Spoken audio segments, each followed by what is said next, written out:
I will ask your question, time allowing. Second, in order to reach a wider audience, we are offering this forum in Spanish as well as English. The live interpretation service is provided by What's a Lab.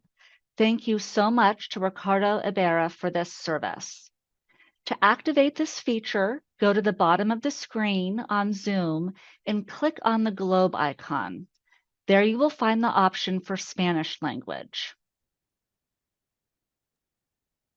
Hola, buenas noches. Para activar la función de interpretación, vaya al fondo de la pantalla de Zoom y haga clic en el icono del globo terráqueo. Ahí encontrará la opción del idioma español. Haga clic en español y ahí estaré en un momento para interpretarles. Gracias, and back to you. Thank you, Ricardo. We also offer closed captioning. Click on the live transcript button on your Zoom screen to activate.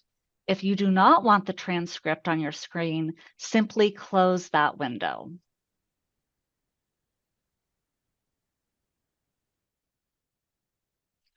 On behalf of the League of Women Voters of Sonoma County, I want to thank you for attending and becoming informed citizens about the issues facing our county.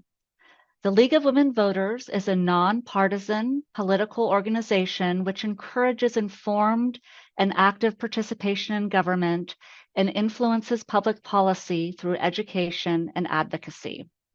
The League never supports or opposes any political party or candidate. I encourage those of you who are not League members to consider joining our local chapter at www.lwvsonoma.org and to visit vote411.org for nonpartisan information on this year's candidates and issues. This forum is for Sebastopol City Council election.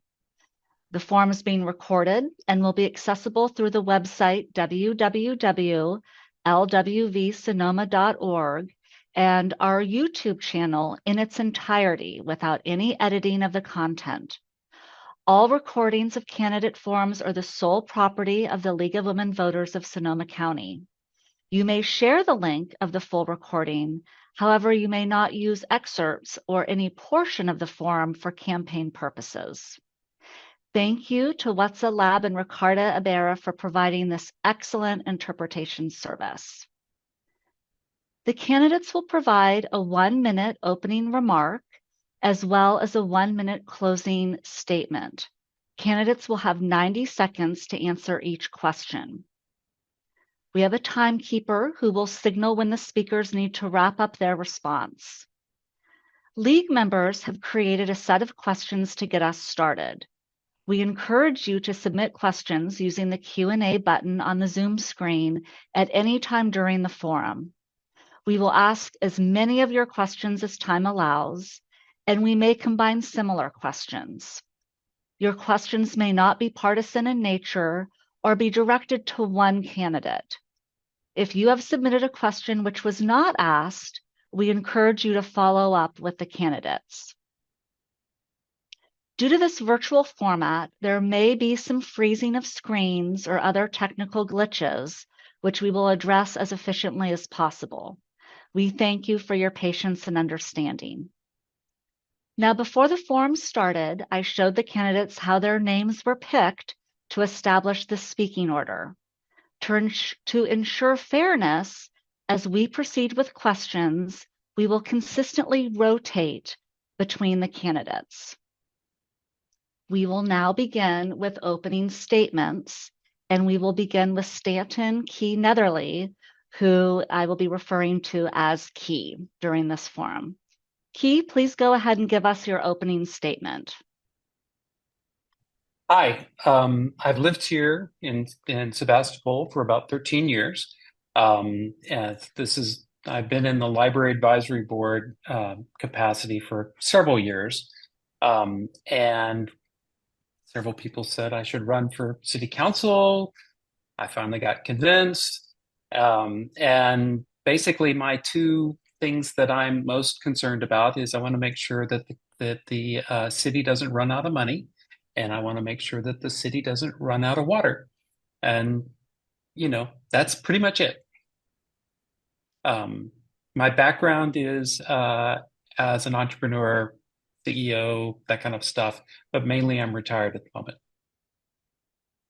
Okay, thank you, Key. We'll next turn to Nisa Hinton for her opening statement. Sorry, there we go. My name is Nisa Hinton, and I'm a fourth generation Sonoma County resident who's currently serving my 8th year on your Sebastopol City Council. I've served as mayor twice and vice mayor twice.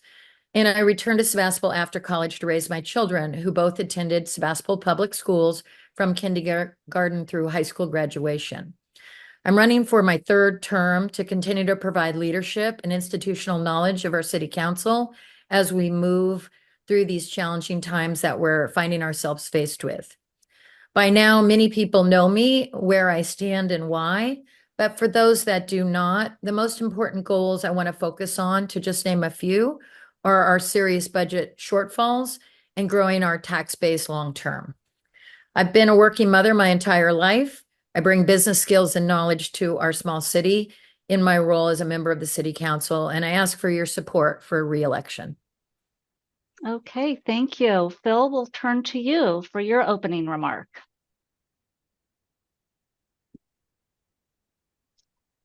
Oh, Phil, you're muted.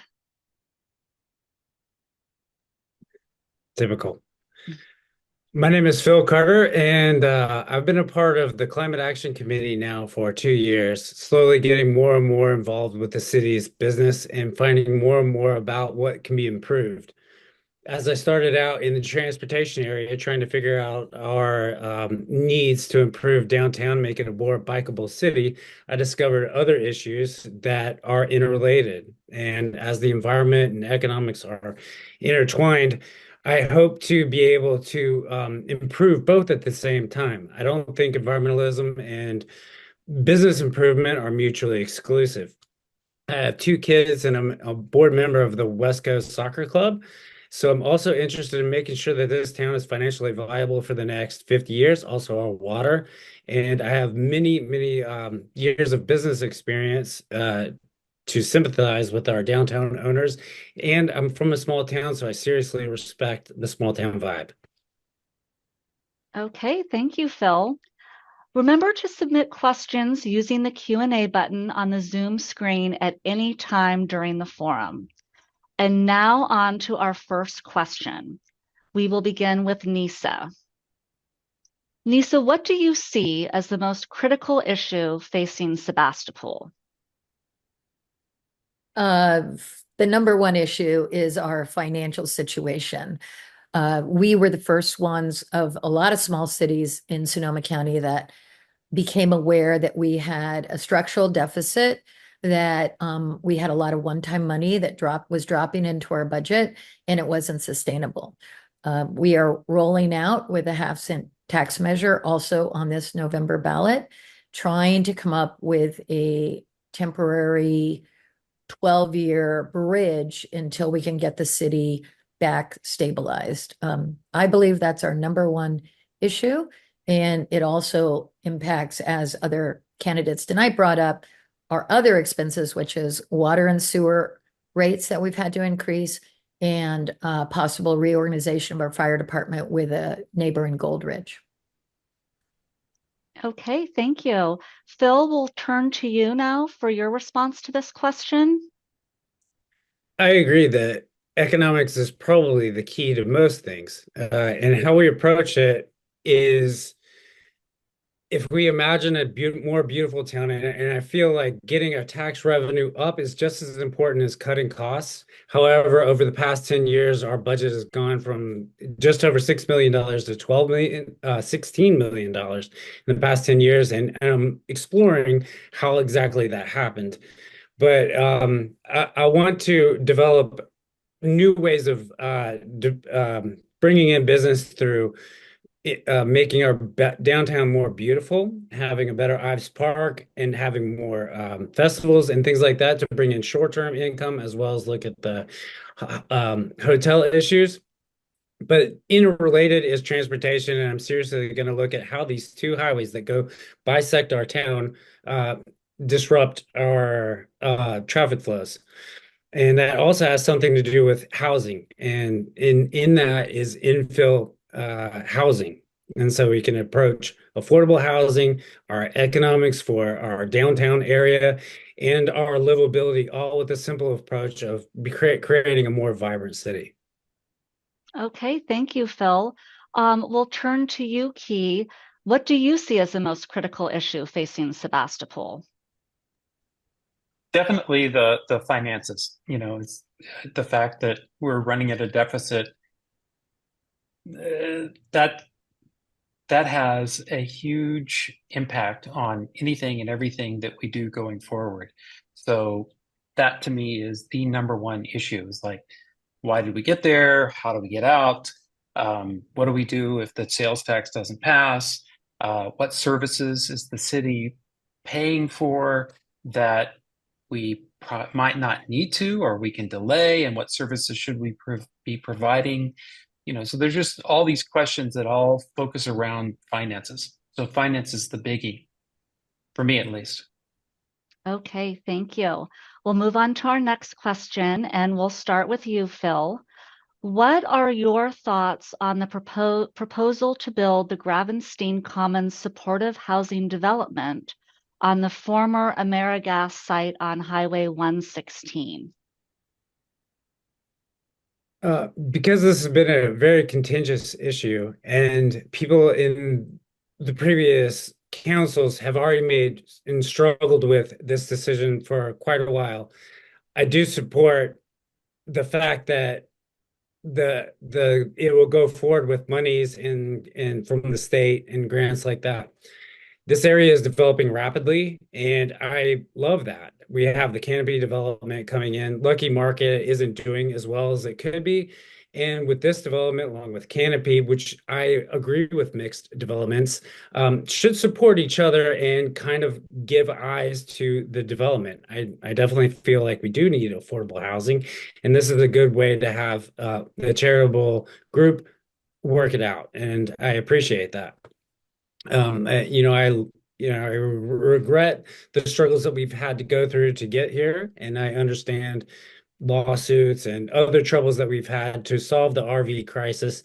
And I definitely feel like affordable housing will be additive in that particular area.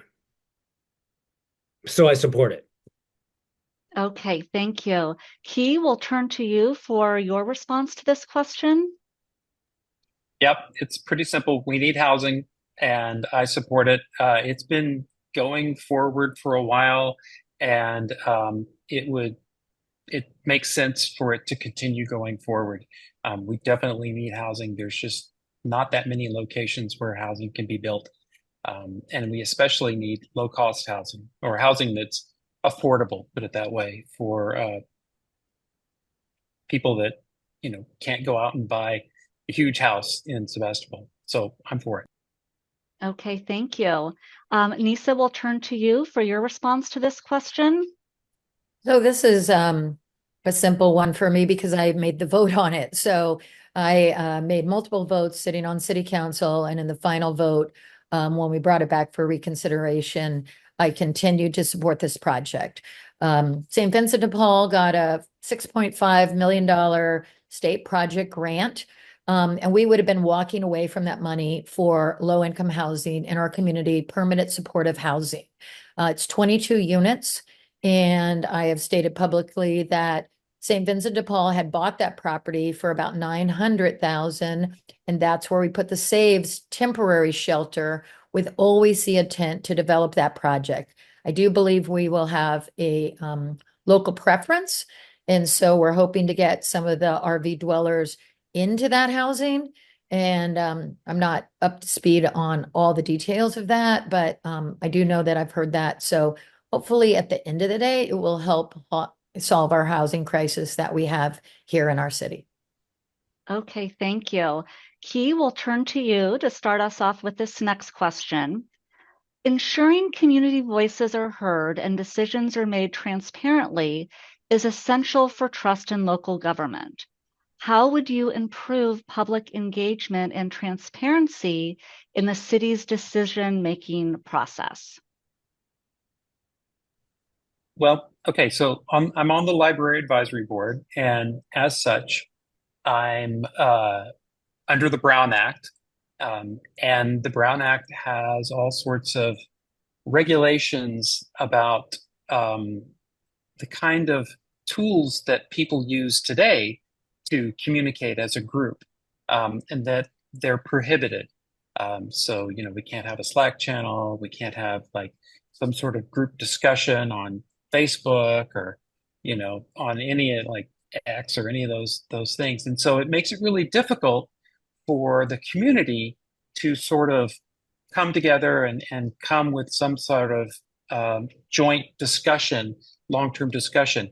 And so, unfortunately, right now, it looks like the only way to deal with this is the current process we have, where the community gets time in the meetings to make 2-minute conversations about things they want to relay, or they can email stuff in.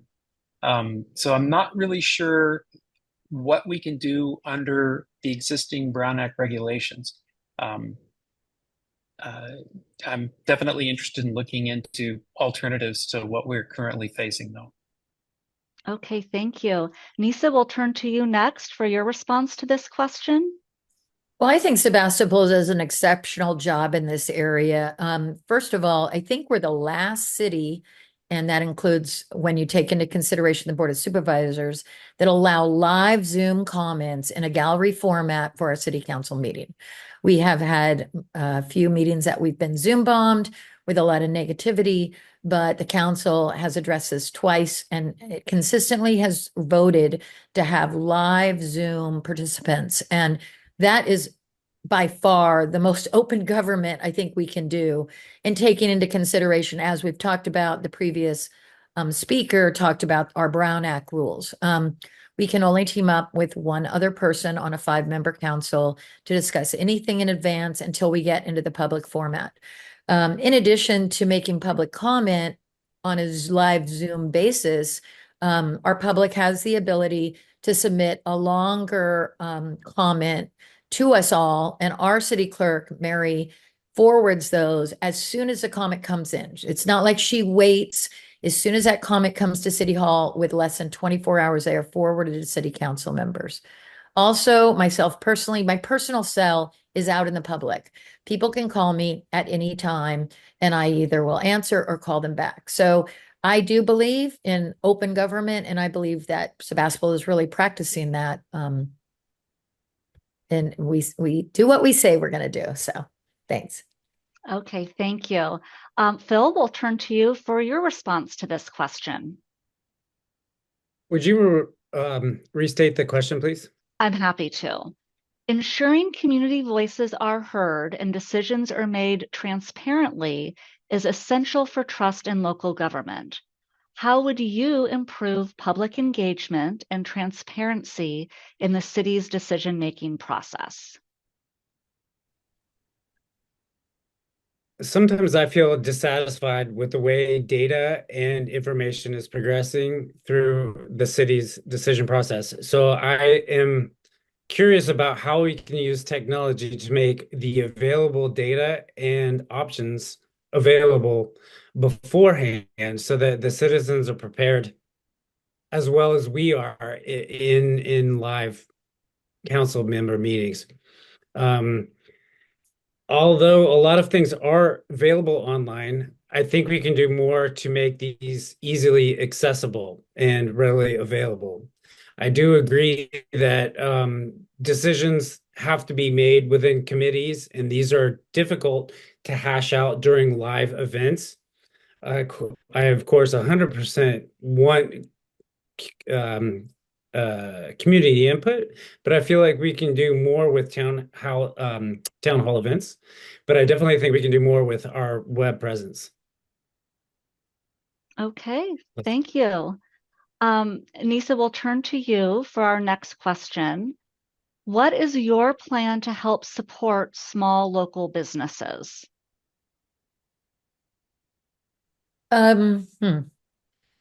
So I have been involved with our local Chamber of Commerce and very supportive of the merger between the Downtown Association and the Chamber of Commerce that is trying, the business community would like to see happen. I think that will help us organize our efforts instead of have, one group work sometimes doing the work twice or not in a coordinated effort. We also, from the city's perspective, have expanded our planning director role to have an economic development piece to that. We increased the budget for that position to find a person that can do more economic development to help us grow that area of our town and focus on it. And that person has yet to be hired, but I understand the final decision to hire that person will be made by the city manager. And that is in progress, is what I understand about that. Other than that, it's just a matter of continuing to shop local for all of us. A few people know that before COVID, I had bought a local business with a partner on Main Street. And we do also have a rule in place that doesn't allow chain stores in the downtown. And so I'm fully supportive of that as well. I don't believe that multiple corporation or chains should be in our downtown core. Thanks. Okay, thank you. Phil, we'll turn to you for your response to this question. As a business owner and an entrepreneur, I know how difficult it is, and costs, especially fixed costs, are super difficult to handle. Especially when the economy may go up and down, you're still responsible for the same costs. Some of these fixed costs are electricity and water and rent, and it feels like we can do a lot more to help our existing businesses with those. I don't know exactly the mechanism for reducing their water bills or their electric bills, but there is a way. And then also, I want to attract more businesses through encouraging marketing. The previous, what Nisa said, I completely agree with as far as merging the chamber with the city's voice so that there's unified marketing. We can do so much with just a little amount of money to market the town a whole lot more, get a unified voice, a unified character, and a unified brand. And to coordinate a series of festivals and concerts and other events that have a tendency to bring in both people that will contribute to hotel tax revenue, sales tax revenue, and short-term hiring. So we can do more immediately by just increasing our marketing revenue and our pizzazz with collaboration with the Chamber of Commerce and with the Barlow. Long term, we will have to worry about how we incentivize other types of businesses, because as a business owner, why would I want to be here? We have to increase the why. Okay, thank you, Phil. Key, we'll turn to you for your response to this question. Yeah, basically, there's a couple of things. Sebastopol and all cities pretty much have been hit by the age of Amazon. And the real question is, what are viable businesses in the age of Amazon? I mean, I would have thought it was like a shoe store, but Zappos has killed that off. And so one of the things that the city manager mentioned is that there's somebody in Santa Rosa that he's working with that has a list of businesses that are probably viable for a small city in the age of Amazon. And so it'd be interesting to know what those are. And it's great that there's an economic development person that's going to be coming on board, because they should be searching out businesses that can survive and would do well in Sebastopol. And my guess is that the more businesses we have here that we can bring in, the more people come, the more everything sort of feeds on itself. To me, a lot of it is the economic development person is going to have a big role to play in making Sebastopol grow and have more businesses. Okay, thank you. Phil, we'll start with you for this next question. How will you support rank and file staff?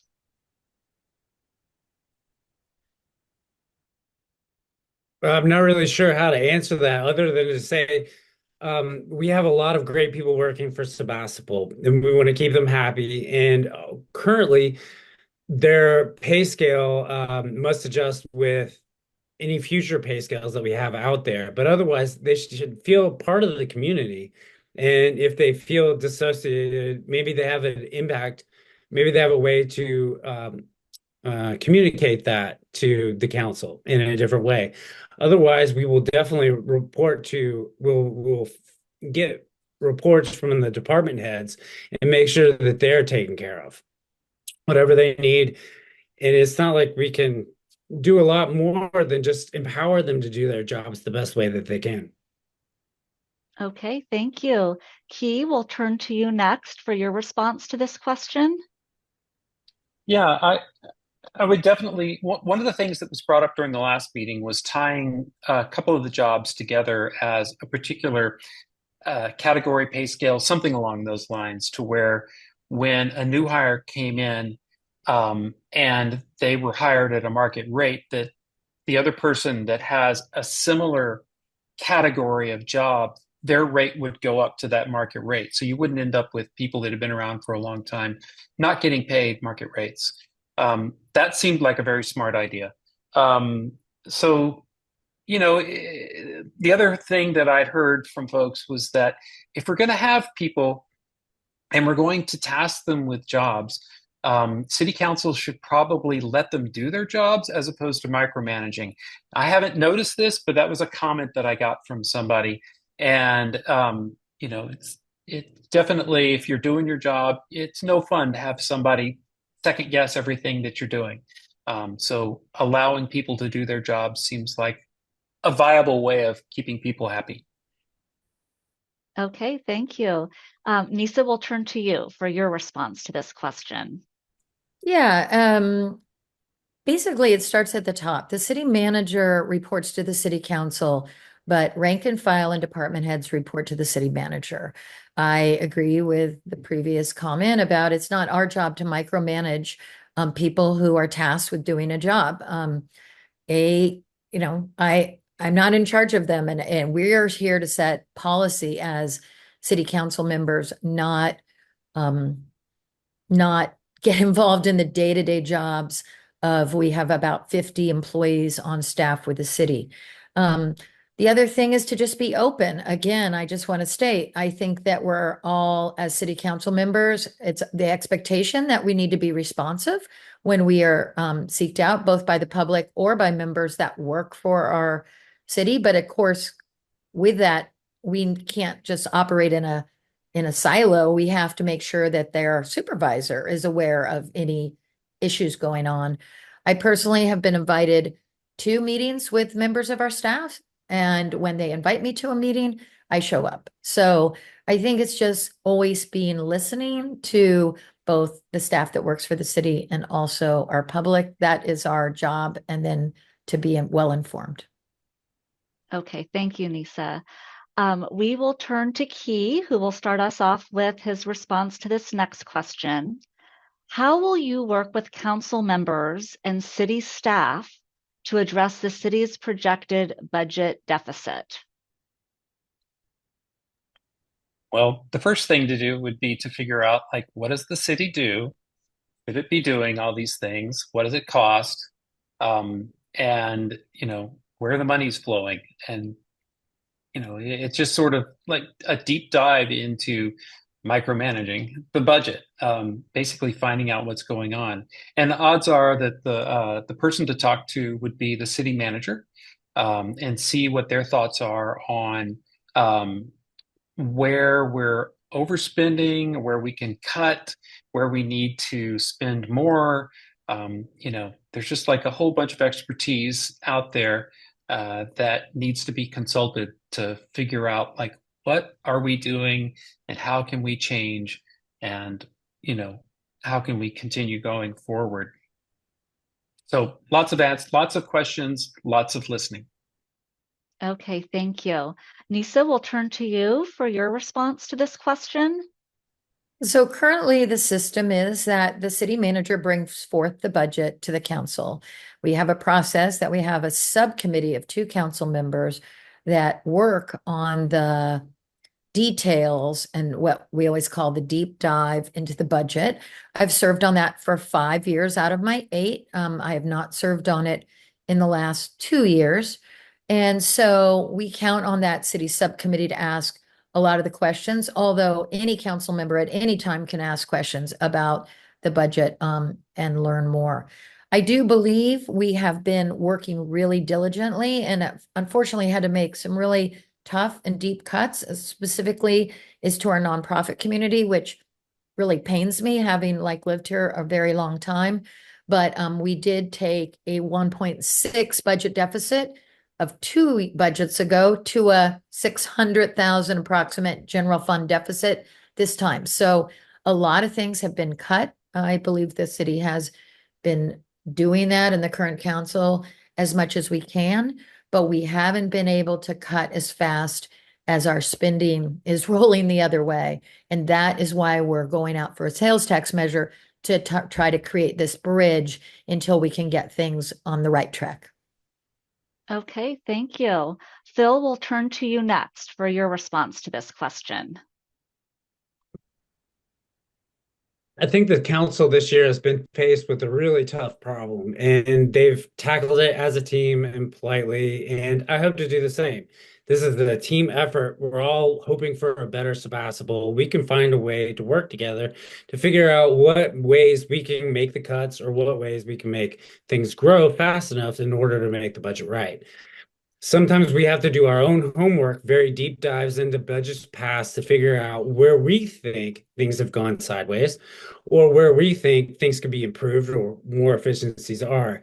In that way, I will do a little bit of my own homework, but then the Brown Act kind of supersedes some powwowing before or in and it forces it to become in front of the group. If I'm not part of the budget committee, then I will definitely try to use public comment to address some of the things that I feel like they are needed. But otherwise, I will definitely work with city staff and trust their opinions on a lot of the ways that they can do to cut hours and staff. It's very tough, and I don't envy that position. However, we have to make important calls, and if we have disagreements, it's still just a matter of finding a way to impart our vision. You know, if my vision is to create a more vibrant town to grow our way out of this, then we can make it. I can shift that focus through my thoughts and my words in some other ways, not just simply cut. Okay, thank you, Phil. Nisa, we'll turn to you for you to get us started on this next question. What are your thoughts on the council's decision to reduce the city's funding to the Sebastopol Community Cultural Center?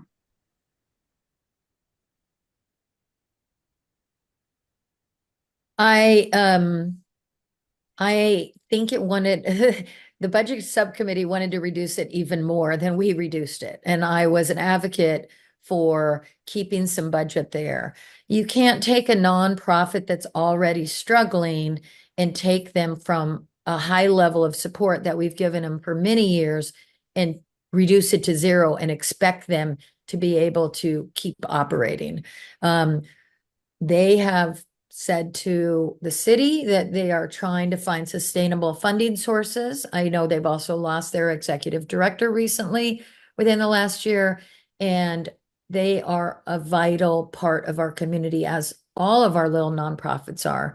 City does not have a parks and recreation department, as many bigger cities do, that support these sorts of things, like our senior center, like our pool, like our Sebastopol Community Center.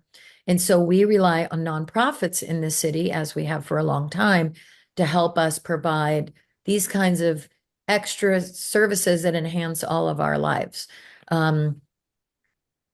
I'm not for pulling the rug out from anybody. A couple years ago, we saved the senior center, and this year the senior center was doing okay. So they kind of gave us a waiver of not asking us for cash, although we help maintain their building and their through our public works department. So again, we can't pull the rug out of anybody, and I was never for that. Okay, thank you.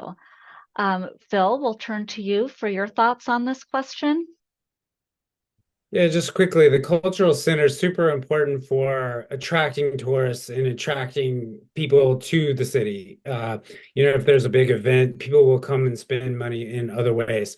So it is valuable, but how valuable is it? And I do also agree with the short-term cuts and to see if we can't help them find other forms of funding.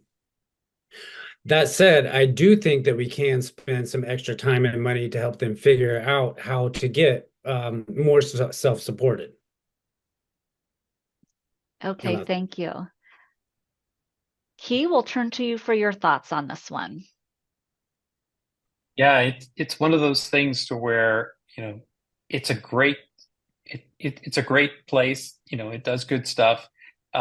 We would love for it to have all the money that it needs, and that's just not possible right now. So I agree with Nisa that going to a zero budget is a horrible idea. I do think that having to reduce a little bit, or maybe a lot, I don't know what the percentage is, but having to reduce their budget so that they can figure out how to adapt is probably the best choice that the city council could have made. And, ultimately, if we can increase income and reduce expenses, that this is something that we could reinvest in going forward in the future. But I think that the city council probably made the right choice in lowering their budget. Okay, thank you. Phil, we'll start with you with this next one. At a recent meeting, the city council members received a report on the possibility of creating an enhanced infrastructure financing district, EIFD. What are your thoughts on this?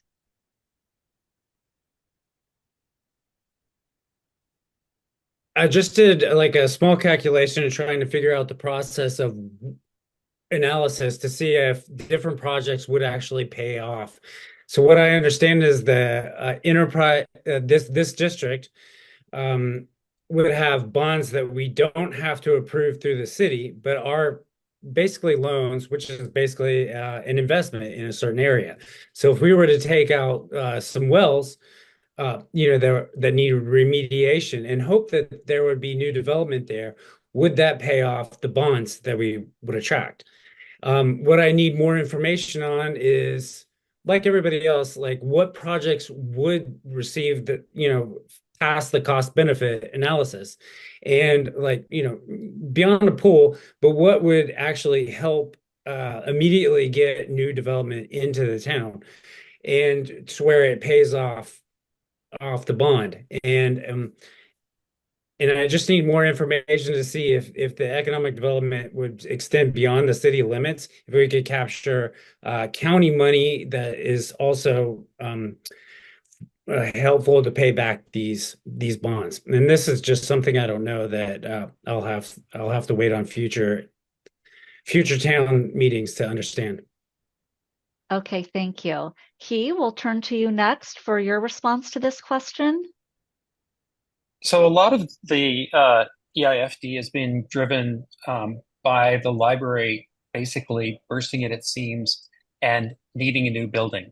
And what an EFID does is it says, here's the existing tax basis for an area, and any increase in income, not increase in tax rate, but like, for example, if you were to improve some building that your basis goes up, so the tax amount that you get increases, some percentage of that would go to the EFID. And it's a 45-year kind of thing to where you have a very little money at the beginning, and it just sort of adds over time to where you can fund infrastructure type projects. So for example, the library is used all throughout, West County. And, it's paid for right now, pretty much Sebastopol. And an EFID would allow us to have businesses and whatnot outside of Sebastopol city limits who are using the library to help fund the improvements to the library. So it's complicated, but it's a good thing. Okay, thank you. Nisa, we'll turn to you for your response to this one. Yeah, so the EIFD, first of all, to just give a little background, we received a $60,000 grant from our supervisor in the 5th District to do a study, and that study is in progress. So we have not learned what the results of that study are yet, and so this is a tough one to know the complete answer to.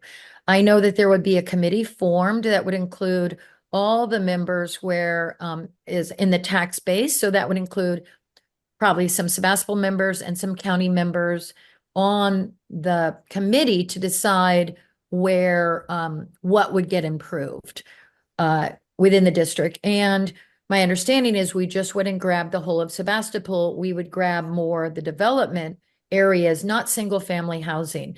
And that's where then it makes sense to have the development that we would invest in go. So basically, it's a long-term possible solution. I'm really interested because I understand that we'd get an extra 2% from the county that we would not get any other way. And downtown Santa Rosa and the Valley of Sonoma is moving forward on these EIFD districts. I think the jury's still out. I'm not necessarily a fan of necessarily the library or any single project. We have talked about a lot of things, including affordable housing. And so helping subsidize housing within these districts to help build up. Okay, thank you. Key, we'll turn to you to get us started with this next question. What are your thoughts on proposals to merge city departments and commissions? The only one that I know of right now that's happening is the fire department. And I haven't seen the economics on any of this stuff, so I don't really know. I don't have a good answer. The real question would be, we're a town of 8,000 people, and the people we've got are doing, in general, the folks that I've interacted with are doing a great job.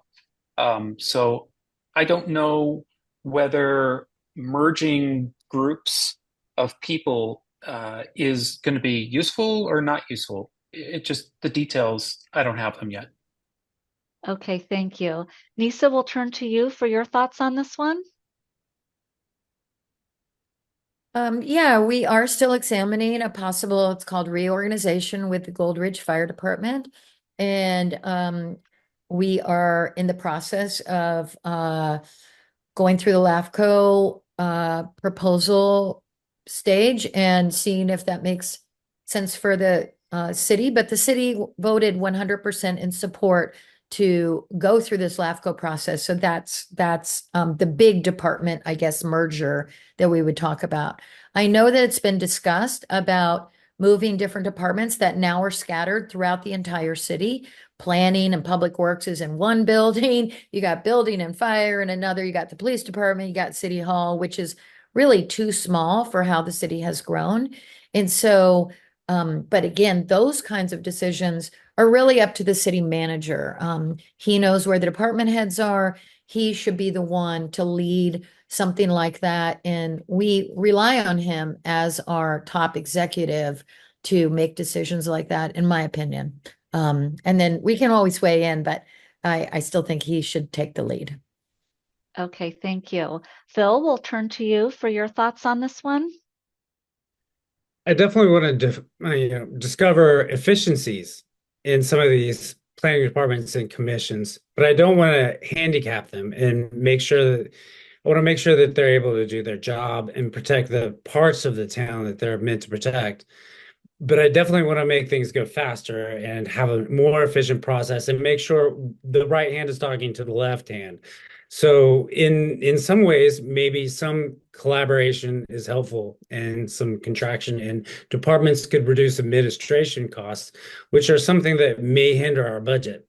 That said, some of the committees are important because they don't restrict development, but they do provide insight, and those are critical. but we can make our departments more efficient. As far as Gold Hill goes, I know that reducing admin is important, and I'm a fan of that. And I would be reticent to decrease too many departments and contract them to the point where they're ineffective. Okay, So just to sum up moderation but yes, find efficiency and leave it to the town manager. Can I throw that in there too? Okay, thank you, Phil. For this next one, Nisa, you'll get us started. What are your thoughts on the possibility of the city contracting for its public safety services to the sheriff's office? I don't have an opinion on that. I do know that both Windsor and the town of Sonoma contract with the sheriff's department. My sister is a retired police officer, and she used to specialize and teach at the Santa Rosa JC Academy in local community policing. She actually started her career here at the Sebastopol department as a dispatcher. Many people don't know that, but as we grew up here, so I'm a big community local policing fan, and I do believe that that is super important to our community.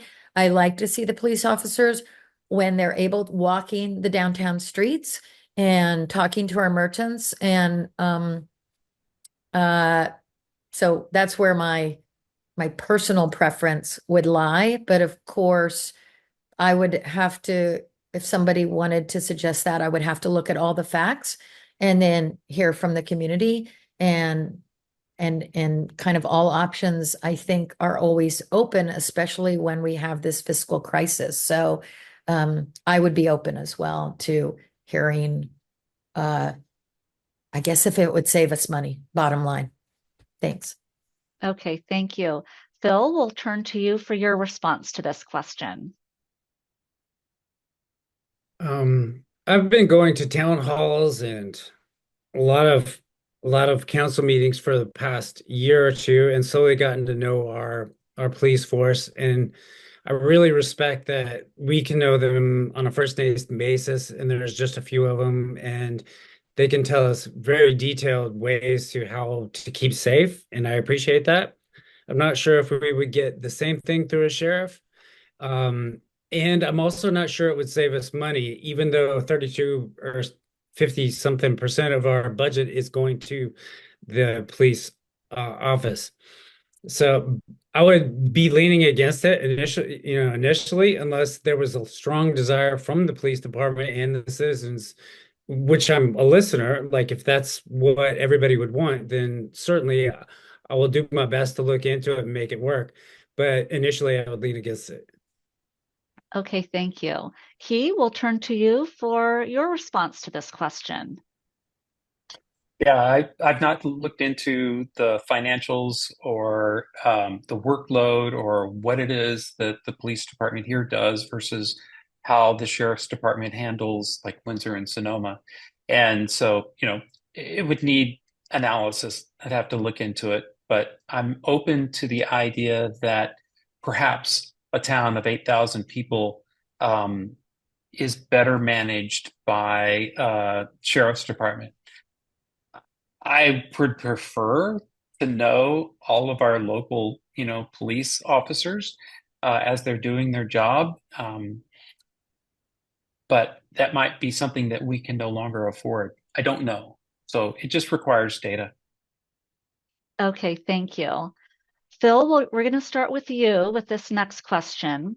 What are your thoughts on the proposed Hotel Sebastopol and Barlow Hotel projects?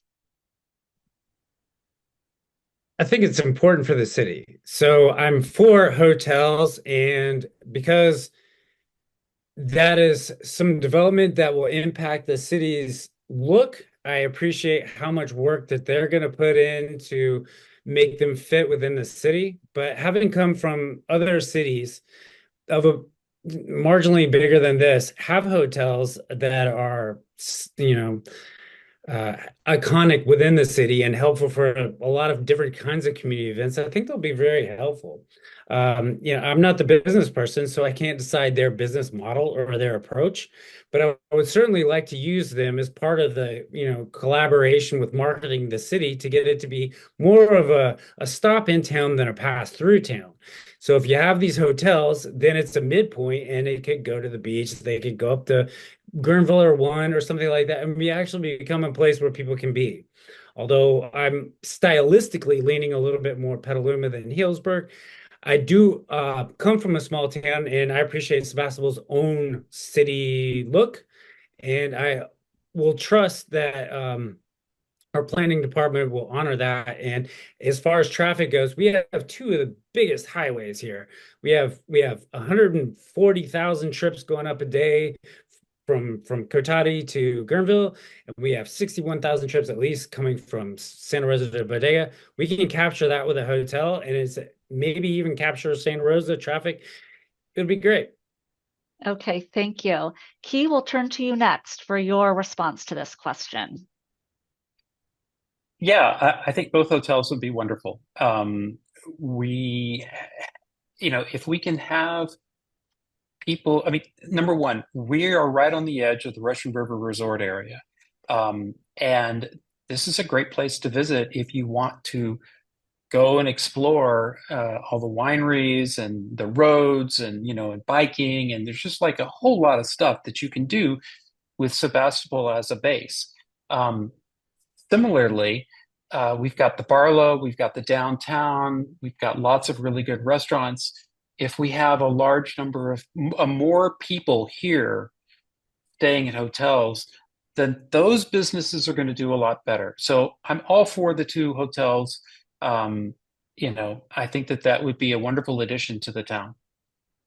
Okay, thank you. Nisa, we'll turn to you for your thoughts on this question. Yeah, so Hotel Sebastopol has been in the works since I was elected the first time in 2016, and I've been supportive of the hotel. They've designed a beautiful project that is multi-level, that the top level matches our movie theater and the lower level matches Screamin' Mimi's, and they're going to have hostel rooms and bike lockers, and I think it really goes well with the bike lanes that go through our town that don't get as much use as they really should. People can come stay, they can spend their money and support our local town, and then they can go home. The project in the Barlow has been discussed and on and off the table for a while. Ideally, I wish those buildings, if we had forethought, were built with housing on the top levels, but that was a previous city council, and they weren't built to sustain and have housing. So with the new Barlow Hotel, it is using an existing footprint that already exists, and that building needs to be rebuilt anyway. So at this stage, considering our financial situation, I believe that two hotels make sense. Also, let's just state, we did lose a downtown hotel in the Gravenstein station to a home key project, which was not our choice. That was a county program. We didn't have any say in it, but we welcome those residents that are going to live there. Okay, thank you. Key, we're going to start off with you for this next question.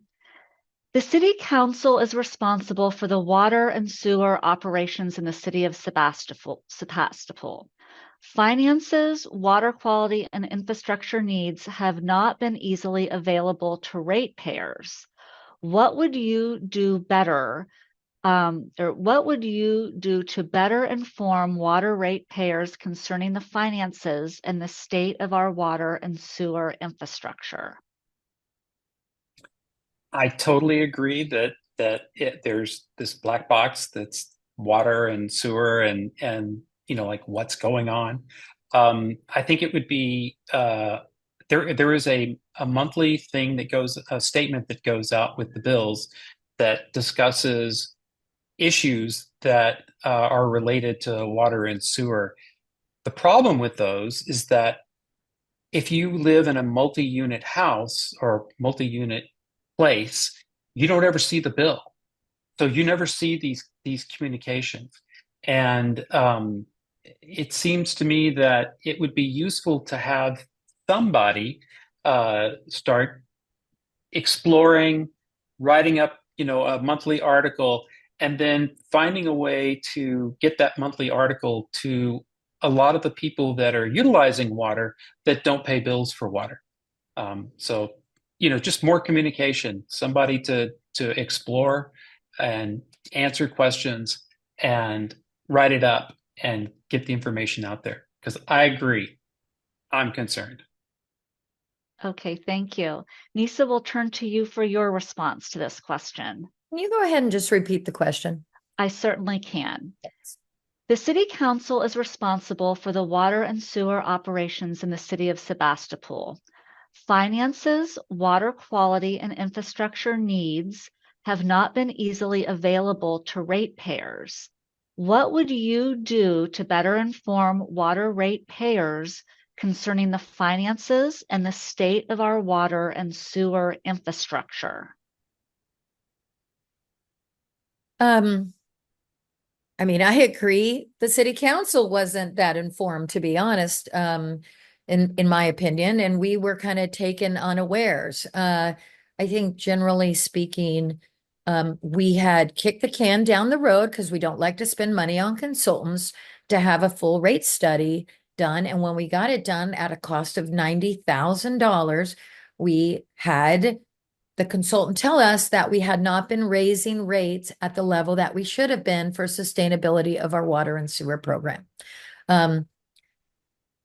That we thought, I believe the city thought they were doing the right thing. We were bringing it up every couple of years. But at the end of the day, when we paid an outside consultant and that account we cannot make money in, all of a sudden we were taken aback and we had to do some steep increases. That was a tough vote. My house is the biggest asset I own, and I need reliable sewer and water to keep my property value up and to just live here. I mean, I've lived here in this house 31 years. So, unfortunately, we went through the process. We tried to be as transparent as possible, and we reported out the information as soon as we received it, reliable information. And we will continue to try to do that in full transparency to the ratepayers, the best we can. Thank you. Phil, we'll turn to you for your response to this question. I would love to see the plan going forward be positive and proactive, but I would also like, in retrospect, to see it line itemed so that this function of the city, which is separated from our government on the budget, it's a business related tab on the budget, that it pays for itself. And it's self-explanatory why we need to increase rates. Here is how much we worked on repairs. Here's how many hours are put on it. And that's not visible to me, but I think should be, or maybe if it is, I haven't been able to see it. I would love to be able to see it as its own standing accounting platform. And that said, I would also like to see a plan for it. Because one thing that I know is we're going to have water issues going forward for the next 50 years.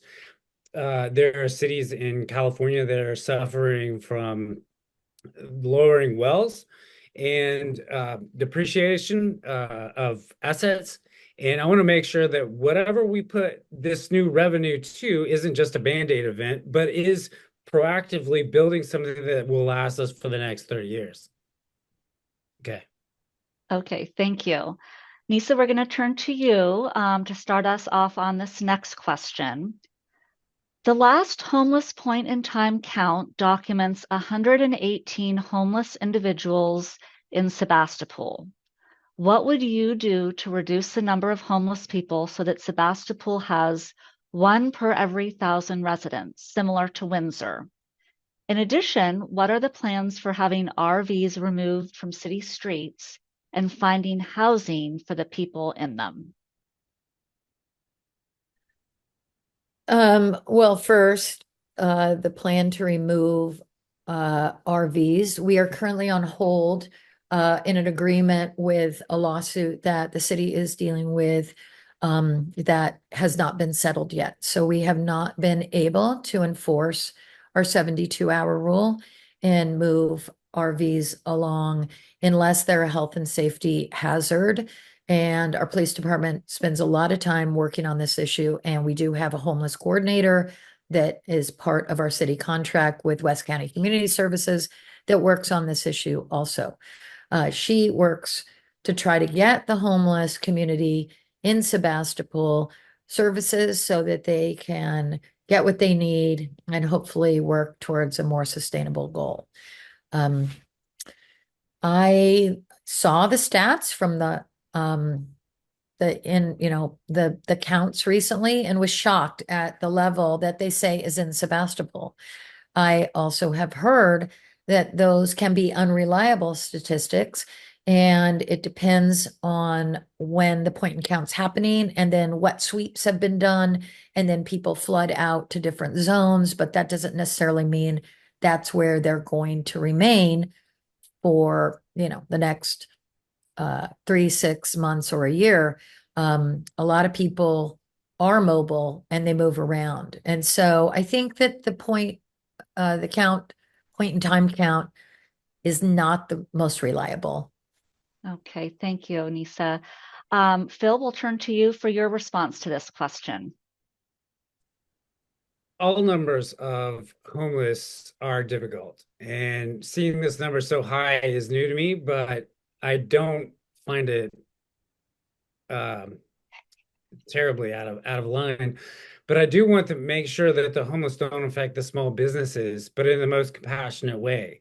And how can we do this? How can we organize county services and don't absorb so many problems from the exterior economy for a small city that doesn't have enough room to absorb that impact? When the homeless also come with other problems such as drug use or panhandling in front of businesses where businesses suffer, it creates a downward spiral that we don't need.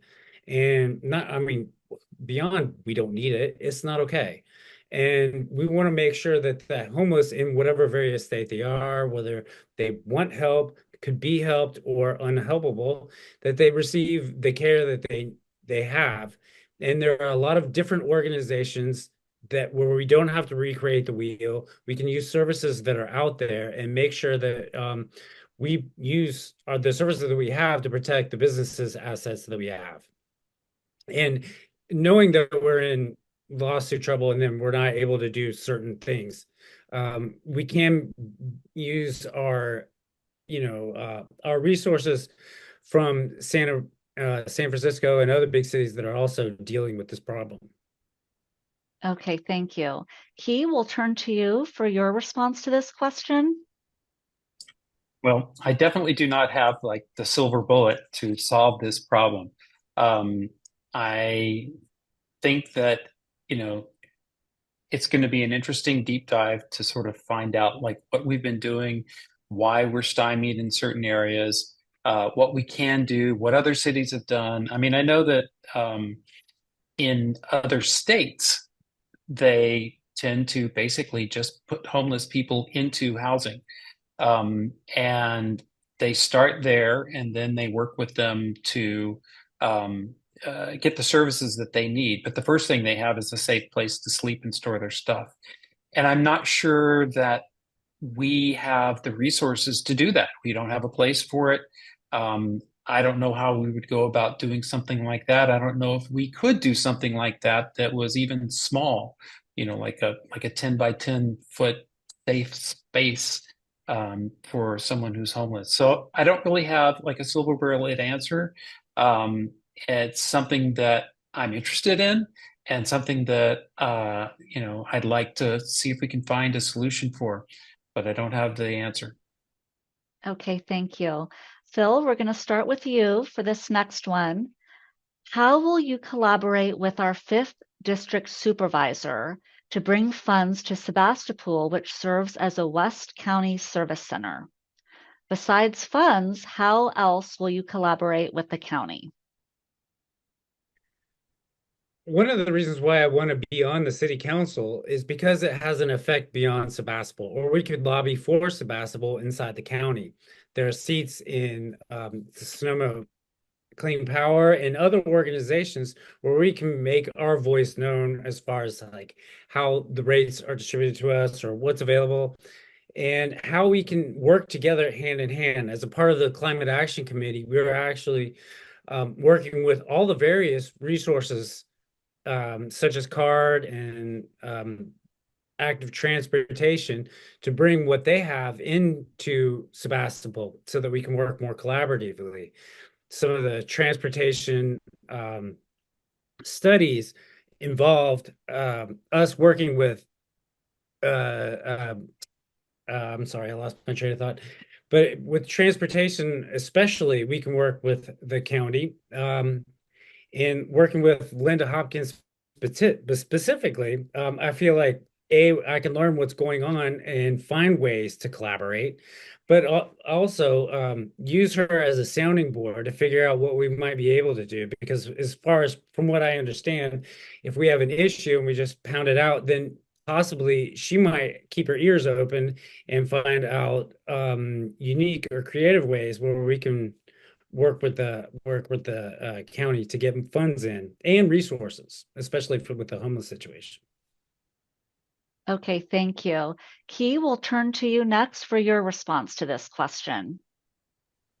So, Library Advisory Board, watching what the library does, the library is actually more than just books. It provides a lot of social services to the greater Sebastopol area. There's days where you can come in and, you can get help filling out forms. You can have people there who can assist you with doing that. People that can get you help you file to get your birth certificate. Whatever, get an email address, whatever the homeless community needs, the library tends to help with that. And one of the things that the EFID does is it allows us to draw upon the greater county who uses the services that are available at the library. It allows us to draw upon the greater county to fund these services.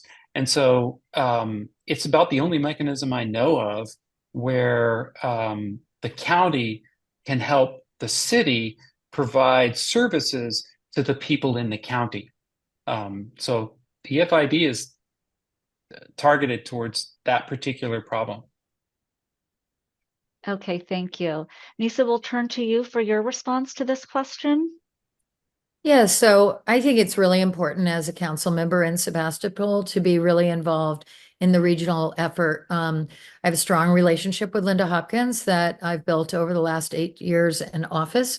We sit on some regional boards together, including SCTA for transportation and RCPA for regional climate protection. I'm on the subcommittee for climate protection with the county.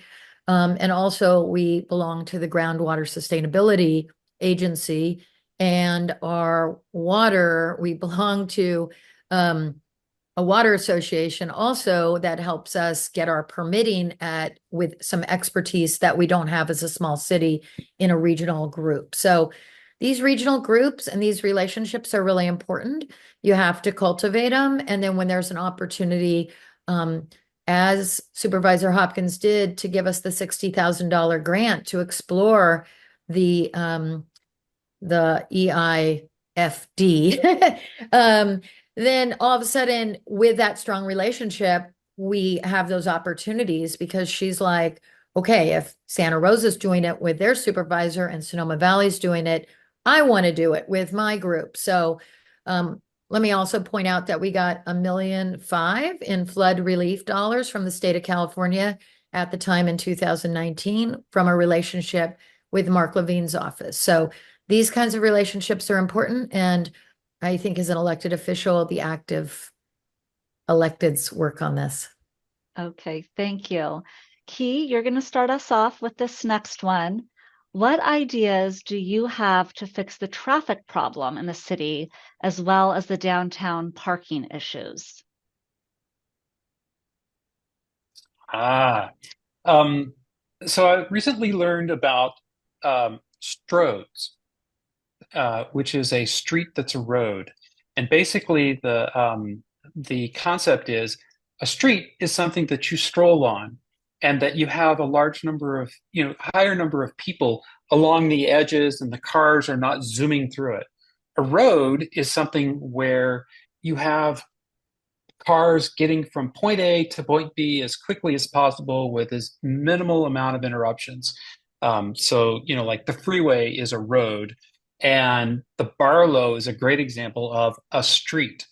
A Strode is kind of like South Main, where we've got stores that we want people to visit, but we also have cars zooming through the town as fast as possible to get from one side of town to the other side of town.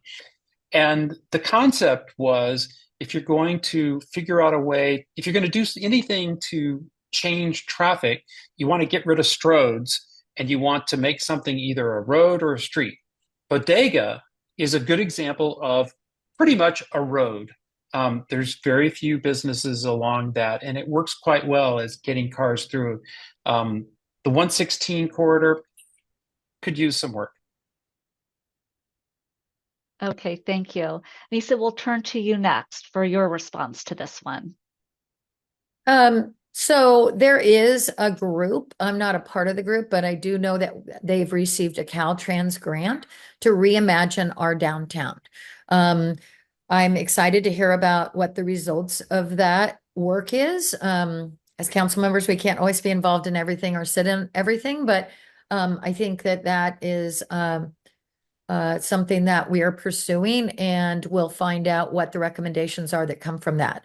You spoke about parking also. I don't think parking is an issue in Sebastopol. In fact, I was just speaking with somebody the other day. We have free parking. It's not like Santa Rosa where you're putting money in the meters or your credit card. So I think we encourage people to shop here, and we give them free parking. Currently, there is a small issue that I've been made aware of with employees maybe taking up some of those parking places because we don't have a strong enforcement policy currently through our police department. So generally, I find that I can park in Sebastopol. I was in downtown today at a variety of locations, and I had no problem parking and walking no more than a block to where I was going. So I don't see parking as an issue currently. And hopefully, like I said, I'm excited to hear about the reimagine what our downtown could look like. We can't get rid of the two state highways, unfortunately. So we need to come up with other creative solutions. Okay, thank you. Phil, we'll turn to you for your response. This is one of the reasons why I'm here tonight. I started out in the Climate Action Committee on the Transportation Committee, trying to think about how to make it more bikeable. And then as I did deeper and deeper dives, I discovered how critical these highways were and how our downtown is built straight up on this highway. Then I discovered through a lot of relationships that in 1985 or so, in the early 80s, that there was a decision to go from two lanes bidirectional to one lane, and that was a significant political crisis, but it solved flow through and traffic jams. We're going to have two more developments that are going up the road, and we need to reimagine the town. I'm actively involved with it, and as Key nicely said, there's a strong towns movement where they define a certain type of road with that is designed for speed. What we have is this intersection where we open it up at two different places for full speed travel, where we need to keep it slower. Can we do that with traffic circles? What can we do? Can we widen the sidewalks? How can we get traffic to slow down so that our downtown stores don't suffer, but we can maintain the level of flow that we need so it doesn't disrupt traffic? It's a terrible problem. I don't know of any other place that has quite this problem.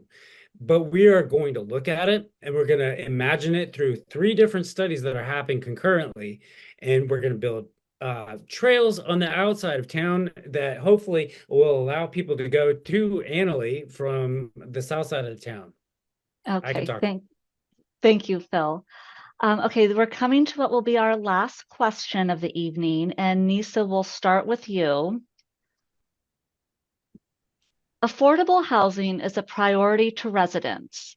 What is your position on the city's policies on short-term rentals, such as Airbnb and VRBO? Well, we're not allowing any additional ones, and we're collecting the TOT taxes from the ones that exist. I think that decision was made a long time ago. You can have a hosted Airbnb, meaning you live in the house or on the property in your own home. We also block any ADUs, which get permit deductions. They cannot be short-term rentals. So I'm familiar with the situation, but I think our city frankly handled this a long time ago with the ordinances that we currently have in place. Okay, thank you. Phil, we'll turn to you for your response to this question. The first part of the statement was really about infill housing and the need for affordable housing. And this goes a lot with transportation and how we deal with some of our trips. We have the opportunity to build infill housing, which could be more affordable and would provide walkability to downtown shops and things like that. This will make the whole vibe a whole lot better. And if we have two new hotels, this will reduce the pressure on having some houses become Airbnbs. Although people do want to create revenue from their homes or ADUs, which I totally understand. It can't be disruptive on the community.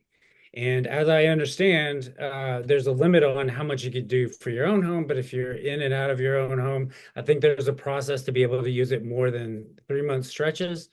I'm not entirely positive, but what I would really prefer to concentrate on, because